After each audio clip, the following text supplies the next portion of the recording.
শয়তান বাঘ, তুই অনেক লোভী।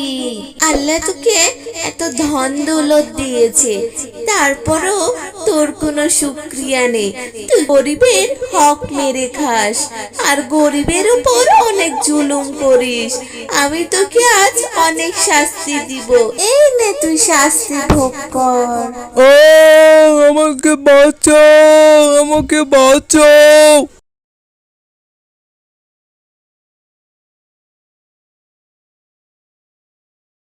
মিচকে মুচি, ধর জুতাটা ভালো করে পলিশ করে দে।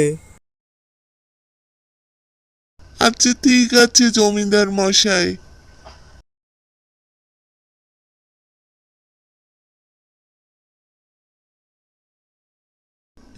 মানে জমিদার মশাই, টাকাটা দিবেন না?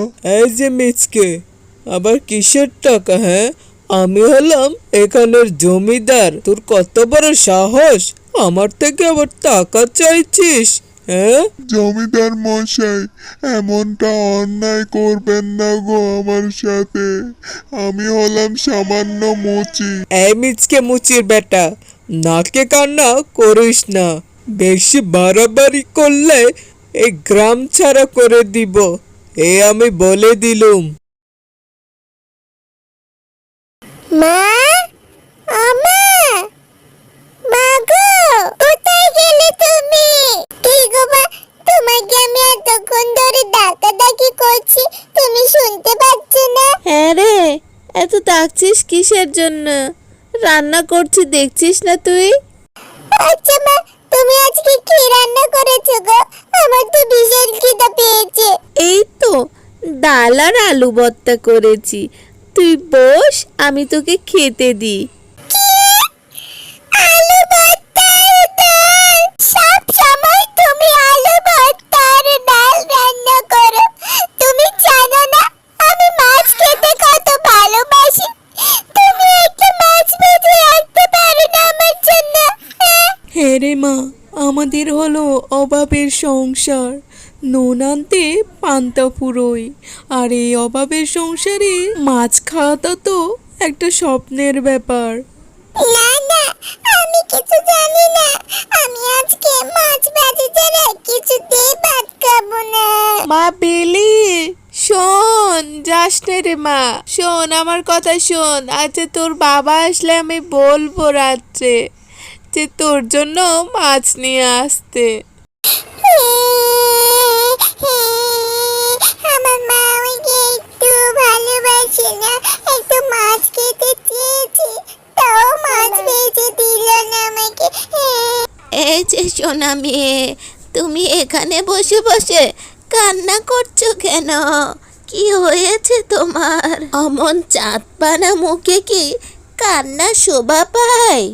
এখন কান্নাটা থামিয়ে কি হয়েছে আমাকে বলো। তুমি শুনে কি বা করবে? তুমি হলে সামান্য ভিখারি, তুমি নিজে কিছু খেতে পাও না। আমি মাছ খেতে অনেক পছন্দ করি। আজকে মাকে বলেছিলাম আমার জন্য মাছ ভেজে দিতে, কিন্তু আমার মা আমার জন্য মাছ ভেজে দেয়নি।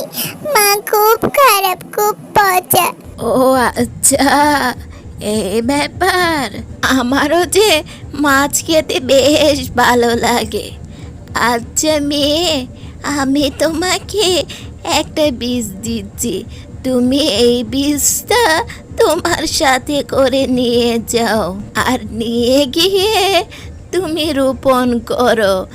এই বীজ থেকে যে গাছ হবে, ওই গাছটা থেকে তুমি অনেক মাছ খেতে পারবে। তুমি সত্যি বলছো বুড়িমা? তাহলে আমি এক্ষুনি গিয়ে এই বীজটা আমি লাগিয়ে দিচ্ছি। ও মা, মা, শীঘ্রই এদিকে আসো, দেখো আমি কি এনেছি। বেলি, তুই কই চলে গেলি? সে কখন থেকে তোকে আমি খুঁজে বেড়াচ্ছি। না খেয়ে জেদ দেখিয়ে চলে গেলি, তোর বড্ড সাহস বেড়েছে তাই না? একা একা কই গিয়েছিলি? মা দেখো, এক বুড়ি দাদিমা আমাকে একটা বীজ দিয়েছে, আর এই বীজ থেকে নাকি একটা চারা গাছ যাবে, আর ওই গাছে নাকি অনেকগুলো মাছ ধরবে। এবার থেকে আমি প্রত্যেকদিন মাছ দিয়ে ভাত খেতে পারবো। হায়রে আমার বোকা মেয়ে, কে নাকি একটা বীজ দিয়েছে আর ওই বীজ থেকে নাকি মাছের গাছ হবে। কি বলে মেয়েটা, তোর যেটা মন চাই সেটা কর, গিয়ে বীজটা লাগিয়ে দেখ। এরপর বেলি ওই বীজটা নিয়ে রোপণ করে দেয়। মা বেলি, কই গেলি? শীঘ্র এদিকে আয়, দেখ তোর চারা গাছে তো অনেকগুলো মাছ ধরেছে। তুই ঠিক বলেছিস মা। দেখেছো মা, দেখেছো? আমি তোমাকে কাল বলেছিলাম না এখান থেকে অনেকগুলো মাছ হবে। বুড়িমা তো আমাকে বলেই দিয়েছে যে এখান থেকে অনেকগুলো মাছ খেতে পারবো আমি। আর আজকে থেকে আমি প্রত্যেকদিন মাছ ভাজি দিয়ে ভাত খাবো। হ্যাঁ গো, দেখেছো কালকে বেলিকে একটা বুড়িমা একটা বীজ দিয়েছে, আর আজকে সকালে ঘুম থেকে উঠে দেখি এই গাছে তো অনেকগুলো মাছ হয়েছে। আর এই মাছগুলো তো আমরা সব খেতে পারবো না। তুমি এক কাজ করো, তুমি প্রত্যেক দিন এই গাছ থেকে মাছ নিয়ে গিয়ে বাজারে বিক্রি করো, অন্তত আমাদের কিছু টাকা আয় হবে। আর তোমার আজকের পর থেকে মুচির কাজটাও করতে হবে না। হ্যাঁ গিন্নি, তুমি ঠিক বলেছ। আল্লাহ বোধহয় আমাদের দিকে এবার মুখ তুলে চেয়েছেন। এইভাবে বেলির বাবা মিচকে প্রত্যেক দিন ওই গাছ থেকে মাছ নিয়ে গিয়ে বাজারে বিক্রি করতে থাকে। আর ওদের অভাবের সংসারটাও দিন দিন অনেক উন্নতির দিকে চলে আসতে থাকে। হঠাৎ একদিন ওই রাস্তা দিয়ে বাঘ মামা যাচ্ছিল।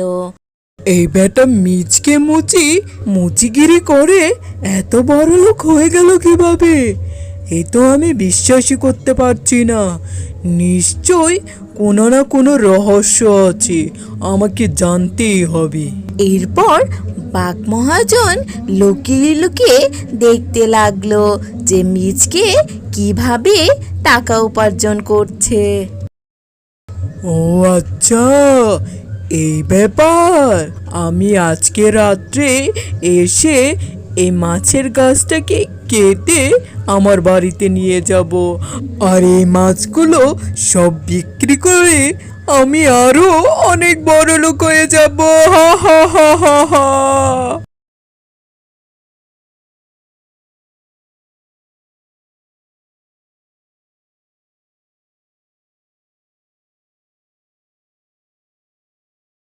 শয়তান বাঘ, তুই অনেক লোভী, তুই গরিবের হক মেরে খাস। আল্লাহ তোকে এত ধন দৌলত দিয়েছে, তারপরও তোর মনে লোভটা যায়নি। তুই গরিবের উপর অনেক জুলুম করিস। আজকে আমি তোকে অনেক শাস্তি দিব, এই নে তুই শাস্তি ভোগ কর।